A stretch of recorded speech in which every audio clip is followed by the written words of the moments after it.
En el mundo de las artes son muchos los casos de autores que han nacido fuera de su tiempo. En la música, por ejemplo, muchos no fueron comprendidos por sus contemporáneos, y eso los convirtió en víctimas del rechazo. Tal fue el caso de Gustav Mahler. Fue alabado en su época como un destacado director de ópera, y aunque como compositor era de un talento indiscutible, prácticamente la mayoría de su obra permaneció en las sombras hasta apenas los años 70. Mahler nació el 7 de julio de 1860, en Kalisz, Bohemia, actualmente República Checa. Sus padres, Bernhard Mahler y Marie Hermann, eran dueños de una posada. En total tenían 13 hijos, pero solo llegaron adultos 6 de ellos. A la edad de 4 años, Mahler encontró un viejo piano en la casa de sus abuelos, en el cual no tardó en exhibirse como un virtuoso. Él descubrió la ironía antes de saber lo que era la vida. Mahler veía cómo le arrebataban la vida de sus hermanos, y mientras sus cuerpos eran sacados por la parte trasera de la posada, por la puerta principal entraba gente alegre, en busca de una cerveza. Un día, los padres de Mahler tuvieron un violento encuentro que asustó tanto al pequeño que salió corriendo de su casa y se refugió con un organillero que tocaba una canción popular. Este contraste entre lo trágico y lo banal se convertiría en un sello del estilo musical de Mahler. Su padre entendió su vocación y en vez de forzarlo a continuar con el negocio de la familia, lo alentó a comenzar sus estudios. Entonces se mudó a Viena para estudiar en el conservatorio. En su primer intento como compositor, Mahler crea Das Klegenlied, que está basado en un cuento de Ludwig Bechstein, con una gran historia parecida a la narrada por los hermanos Grimm en El hueso cantarín. En el mes de mayo de 1876 se había presentado en el Conservatorio de Viena una versión dramática del cuento, presentada por un desconocido escritor llamado Martin Greff. Mahler, que asistió a la presentación, tuvo la idea de convertirlo en una ópera de 3 actos, redactando su propio texto. El primer movimiento se titula Cuento del bosque. Una orgullosa reina que odia a los hombres promete casarse con el caballero que consiga encontrar una rara flor roja que se esconde en el bosque, una flor tan hermosa como la joven reina. 2 hermanos salen en busca de la flor. El más joven es dulce y bello, el mayor feo y grosero. El joven encuentra la flor, la engancha a su sombrero y se tumba para descansar junto a un sauce. El hermano mayor lo encuentra, le quita la flor y lo mata con su espada. Entonces marcha a cobrar su recompensa, poseer a la reina, mientras el cadáver de su hermano se cubre de hojas y flores. El segundo movimiento lleva el título de El juglar. Encontramos a un trovador paseándose por el mismo bosque de la escena anterior. Junto a un sauce se encuentra un hueso blanco resplandeciente, y con él se fabrica una flauta. Cuando la toca le cuenta la historia del asesinato. La flauta, llevada de un lado a otro por el trovador, lo conducirá hasta el palacio real, junto a la encantadora esposa del rey. En el último movimiento, presenta la boda. En el castillo se prepara la fiesta para celebrar la inminente boda de la reina con el caballero asesino. Pero nadie sabe la causa de la tristeza y palidez del rey. El músico se ha presentado con su flauta, que cuenta nuevamente su triste historia. El rey salta de su trono, toma la flauta y se la pone en sus labios. Entonces la acusa del asesinato de su propio hermano, revelándole que la flauta estaba construida con uno de sus huesos. Termina con un apostésico final, en el cual la reina se desmaya, se desploma las murallas del castillo y los invitados huyen despavoridos, una mezcla entre Caín y Abel y los dramas estilo Wagner. Dicho todo esto, a continuación un fragmento de Das Klegenlied.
eine stolze Königin, gar blieb die junge Masse. Kein Reden stand nach ihrem Sinn, sie wollt sie alle hassen.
Esta obra se presentó para el concurso del Premio Beethoven, y a pesar de ser maravillosa, fue un total fracaso. Al jurado le pareció incoherente, con inauditos toques de fantasía, y que además requería la presencia de una segunda orquesta fuera del escenario.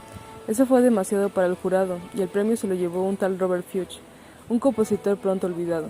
Con todo esto, Mahler queda devastado, y reconsidera su carrera musical, solo que ahora como director de ópera. En 1880, su profesor Epstein decide ayudarlo buscándole un trabajo como director de orquesta en Bad Hall, Baja Austria, una población de veraneo situada en el sur de Linz. Es su primer trabajo como director, pero en un ambiente de baja calidad artística, una orquesta de opereta para entretener a los veraneantes. Allí trabajó entre los meses de mayo y julio de 1880. En 1888 consigue el cargo de director del Teatro Real de la Ópera de Budapest, con un salario mucho mayor que los recibidos hasta este momento. Allí estrenará en Hungría el ciclo del Anillo de Wagner. Su carácter perfeccionista irritaba a los músicos debido a los interminables ensayos. Una oportunidad única le llegó en 1897, cuando le fue ofrecida la dirección de la Ópera de Viena, con la única condición de que apostatara del judaísmo y abrazara la fe católica. Así lo hizo, y durante 10 años estuvo al frente del teatro, 10 años ricos en experiencias artísticas, en los que mejoró el nivel artístico de la compañía y dio a conocer nuevas obras. Sin embargo, el diagnóstico de una afección cardíaca y la muerte de una de sus hijas lo impulsaron en 1907 a dimitir de su cargo y aceptar la titularidad del Metropolitan Opera House y de la Sociedad Filarmónica de Nueva York, ciudad en la que se estableció hasta 1911, cuando ya enfermo regresó a Viena. Paralelamente a su labor como director, Mahler llevó a cabo la composición de sus sinfonías y líder con orquesta. Él mismo se autodefinía como un compositor de verano, única estación del año en la que podía dedicarse íntegramente a la concepción de sus monumentables obras. Alma Mahler supo romper con los estigmas que la sociedad imponía en la condición femenina y actuó siempre en libertad sin represiones. Nace en Viena el 31 de agosto de 1879. Su padre era el pintor Emil Jakob Schindler y su madre Anne von Bergen. En su adolescencia estudió piano y fue una dotada pianista, al mismo tiempo que estudió composición con Alexander von Zemlinsky en 1897. En su juventud tuvo relaciones cortas con el famoso pintor Klimt, con el director teatral Max Burkhardt y con el propio Zemlinsky. Alma Mahler escribió como compositora muy poco para ser considerada más que una figura menor. Solo escribió 16 lieder. Era una dotada pianista. Estudiando composición con Zemlinsky, conoció al pintor Gustav Klimt, amigo de sus padres. Con él, Alma aprendió a besar por primera vez como mujer. El recuerdo de ello, y por lo que para Klimt significó dicha experiencia, se plasmó en el cuadro que tituló El beso, y cuya valoración actual en el mercado es de varios millones de dólares. Se casa con Gustav Mahler en marzo de 1902, cuando Alma tenía 22 años y él 42. Fruto de su matrimonio fueron 2 hijas. La primera, María, que tan solo vivió 5 años, murió como consecuencia de padecer escarlatina y que posteriormente se complicó con la difteria. La segunda hija del matrimonio, Ana, fue reconocida escultora. Como curiosidad, Alma culpó de la muerte de María a Gustav, al haber compuesto canciones a la muerte de los niños. Esta situación acabó por provocar una fuerte depresión que hizo que en el verano de 1910 tuviera que acudir al balneario de Tobeldad, cerca de una ciudad austriaca de Graz, para reponerse de la muerte de su hija María. Fue ahí donde conoció al arquitecto Walter Gropius, con el que mantuvo una intensa relación amorosa y del que se enamoró. Gropius fue posteriormente el fundador del conocido Bauhaus.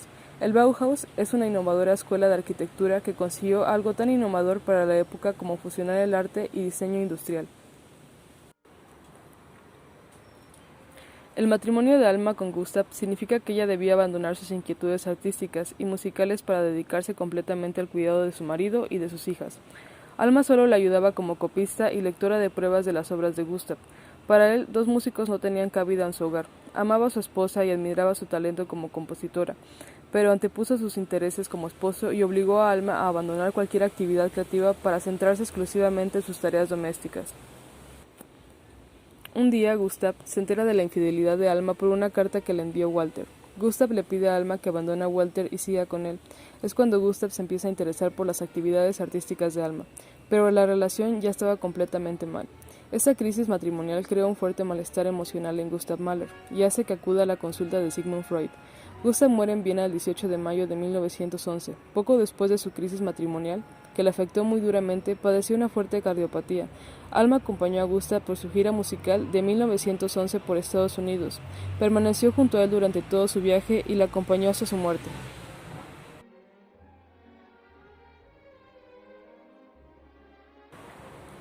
El gusto musical del último de los imperios católicos del planeta, el austrohúngaro, podía definirse como conservador. Mahler, sin embargo, abrió las puertas a las partituras rompedoras, chocantes y con movimientos de duración impensable. Armonías disonantes, cromatismo a raudales, fanfarrias militares, melodías populares, con una amalgama de elementos heterogéneos de diversas procedencias, daba vuelta de tuerca a lo tradicional. De sus respectivos universos musicales se empapó durante su breve paso por la universidad del filósofo Siegfried Lipiner, que le leccionó sobre los tintes metafísicos que Wagner trasladaba a su producción. Mahler se mantuvo fiel a esas ideas, dotando a sus líderes de ese carácter que trascendía lo musical. Precisamente fue interpretando óperas de Wagner de modo magistral, también de Mozart, y comenzó a granjearse su fama como director de orquesta. Su originalidad desmedida fue la causa de la lenta revalorización de Mahler, al que no le ayudó inicialmente ser judío en un ambiente con el nazismo en alza. El fin de la Segunda Guerra Mundial supuso un punto de inflexión para su reconocimiento. Figuras como Bruno Walter o Leonard Bernstein lo incluyeron habitualmente en los repertorios de los conciertos que dirigían, otorgándole la merecida fama. La música de Mahler permaneció oculta durante algún tiempo, por una enorme nube de incomprensión y si acaso de odio. Él tenía una ciega fe en sus obras, de ahí sus famosas palabras, «Mi tiempo llegará». Por fortuna, hace varias décadas volvió a aparecer de nuevo para iluminar nuestro espíritu, y como él mismo predijo, su tiempo llegó.